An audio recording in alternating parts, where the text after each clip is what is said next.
बिस्मिल्लाहिर्रहमानिर्रहीम। अस्सलाम वालेकुम दोस्तों, मैं उम्मीद करता हूँ कि आप सब खैरियत से होंगे।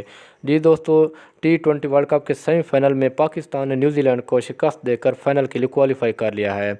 आज पाकिस्तान की तरफ से शानदार खेल पेश किया गया, जिसमें पाकिस्तानी ओपनर बैटर मोहम्मद रिजवान और कप्तान बाबर आजम ने शानदार बल्लेबाजी करते हुए पाकिस्तान को फतह दिलवाई। दोनों बैट्समैनों ने 50 स्कोर किए। दोस्तों, अब हम बात करते हैं बाबर आजम और मोहम्मद रिजवान के चंद रिकॉर्ड्स की जो उन्होंने अपने नाम किए हैं। इससे पहले अगर आपने अभी तक हमारे चैनल को सब्सक्राइब नहीं किया तो जल्दी से हमारे चैनल को सब्सक्राइब कर दें और वीडियो को लाइक और शेयर कर दें। बहुत शुक्रिया। जी दोस्तों, पाकिस्तान के ओपनर बैट्समैनों ने आज वर्ल्ड कप की तारीख में तीसरी बार 100 या उससे ज़्यादा रन किए हैं। ये रिकॉर्ड किसी और टीम के पास नहीं है।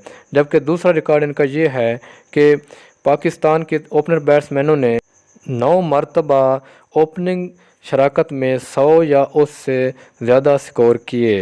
ये रिकॉर्ड भी पाकिस्तान के अलावा और किसी टीम के ओपनर्स के पास नहीं है।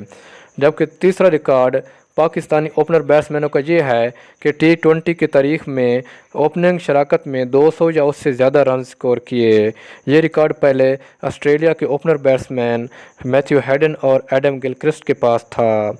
जब ये रिकॉर्ड बाबर आजम और मोहम्मद रिजवान ने तोड़ा तो उस वक्त गिलक्रिस्ट कमेंट्री कर रहे थे तो वो मुस्कुरा कर बोले कि मुझे भी खुशी हुई है, लेकिन मुझसे ज़्यादा खुशी मैथ्यू हेडन को हुई होगी क्योंकि वो इस वक्त पाकिस्तान क्रिकेट टीम के कोच हैं। वीडियो अच्छी लगी है तो लाइक कर दें, शेयर कर दें। बहुत शुक्रिया।